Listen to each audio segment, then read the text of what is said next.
Oi, gente, boa tarde. Meu nome é Isabel Neta.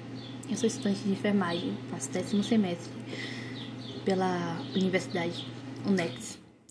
E hoje eu vim apresentar o estudo de caso do nosso grupo, que o tema é terapia intravenosa neonatologia em pediatria e cálculo de medicação em neonatologia e pediatria. A gente vai ter a parte teórica, uma oficina prática, o mapa mental que vai ser agora que eu vou estar apresentando, e o caso clínico no caso, e o mapa mental que vamos estar enviando. Vou estar apresentando o caso clínico. O nosso grupo se compõe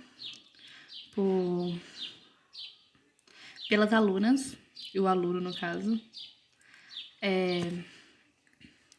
Isabel Neta, que sou eu, Liz Vieira, Leandro Silva, Andressa Rosário e Brenda. Vamos ao nosso caso clínico, né?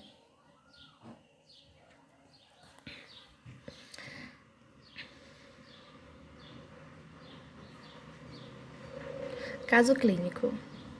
Nome do paciente, ASM, porque a gente não pode revelar essa informação que é confidencial, né? O dia do nascimento foi o dia 5/9/2023. O local, no Hospital Maternidade. Todos esses dados são dados fantasias. O nosso caso clínico foi pensado e elaborado pelo grupo. Ele foi admitido como paciente no dia 5/9 porque foi o dia que ele nasceu. Peso ao nascer, 2.300 gramas. Estatura, 45 centímetros. Perímetro cefálico, 29. O peso ao nascer de uma criança, geralmente, deveria ser, no mínimo, 2.500. Ele está um pouco abaixo do peso, mas vocês logo vão entender. A estatura também deveria ser, no mínimo, 50 centímetros. Ele também tem um tamanho pequeno. E esse perímetro cefálico dele deveria ser, no mínimo, 31 centímetros. Mas a criança a qual vamos tratar hoje é uma criança relativamente pequena. Ao nascimento, fizemos a escala de Apgar, que se consiste em aparência, que ele estava com cianose nas extremidades.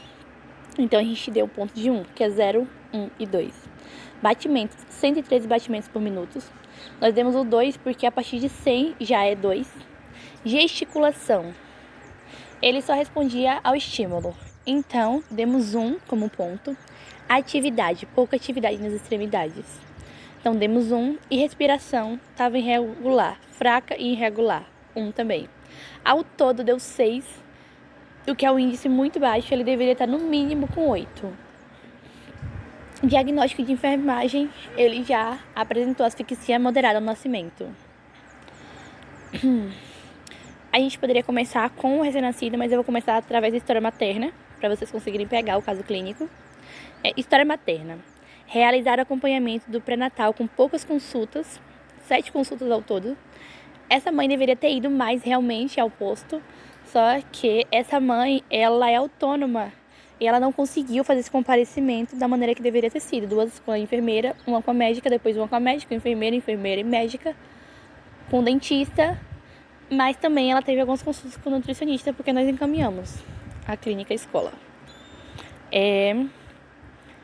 Essa mãe dele foi detectada no pré-natal, sobrepeso e diabetes gestacional. Ela foi encaminhada no nutricionista, mas ela relatou não seguir à risca a dieta nutricional, porque ocorreu pouca perda de peso e também uma glicose um pouco descontrolada. Tanto é que no momento desse exame físico, ela estava com a glicemia de 152. Ela mora em uma comunidade e daí ela já é uma pessoa vulnerável socialmente. Ela é trabalhadora autônoma no ofício de lavanderia. Ela lava roupa para ganho próprio e sem presença de progenitor. A pessoa com quem ela gerou essa criança não se faz mais presente na vida dela e essa mãe tem toda uma dificuldade porque ela não pode aparecer com tanta frequência já que ela estava trabalhando. Após o parto, a criança é encaminhada à UTI. Após a alta da mesma, se fazia presente apenas nos momentos de visita. Depois do parto, a criança é encaminhada à UTI. Essa mãe não conseguiu ser tão presente assim por conta dos ofícios dela. Foi encaminhada ao serviço social.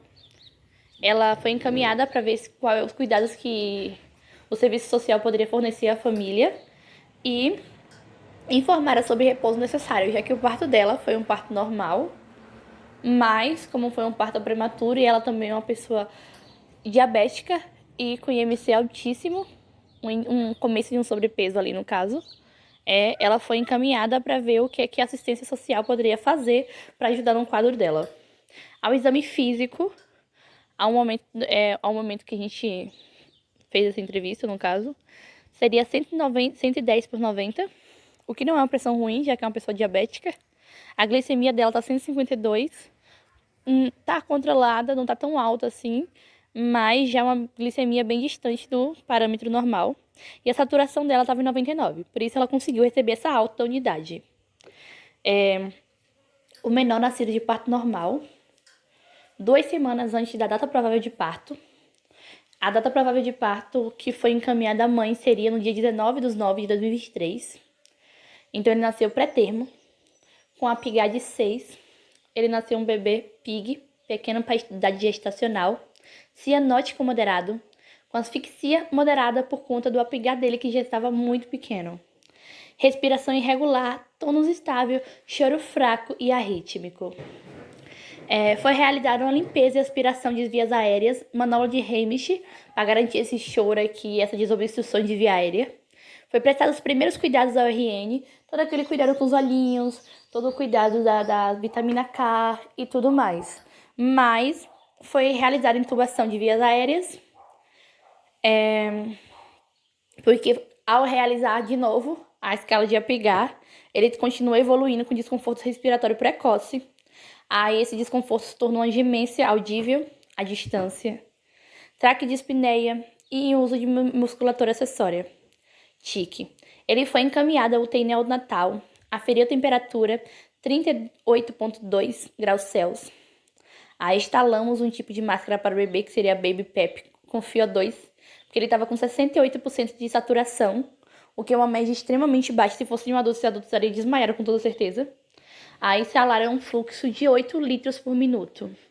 Realizado cateterismo venoso umbilical, porquanto, como já era uma artéria que está sendo usada ali e tinha acabado de sair do parto, seria uma via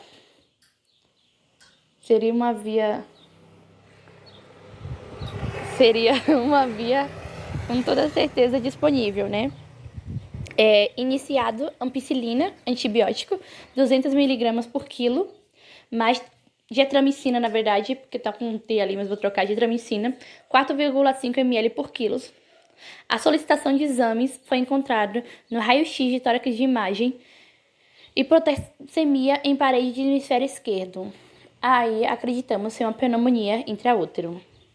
O que acontece quando o neném passa pelo canal vaginal e ele entra em contato com algumas bactérias ali, ele pode contrair essa pneumonia. Aí seguimos com acompanhamento de antibiótico. Pneumonia pode ser tratada geralmente de 5 a 14 dias. E com esse acompanhamento de antibiótico, intubamos até saber quando vai ser seguro o desmame ventilatório. Esse desmame ventilatório pode durar por 23 dias ou 44, ou mais se o neném precisar. Segue aos cuidados da equipe. A pneumonia é definida como infecção de pulmão e ocorre até os 28 dias de vida, quando a pneumonia, no caso do RN. Aí a gente está falando do RN, que ele acabou de nascer. Mas também essa pneumonia pode acometer RNs com outros dias de vida a partir de 28 e pode acometer normalmente crianças até 2 anos.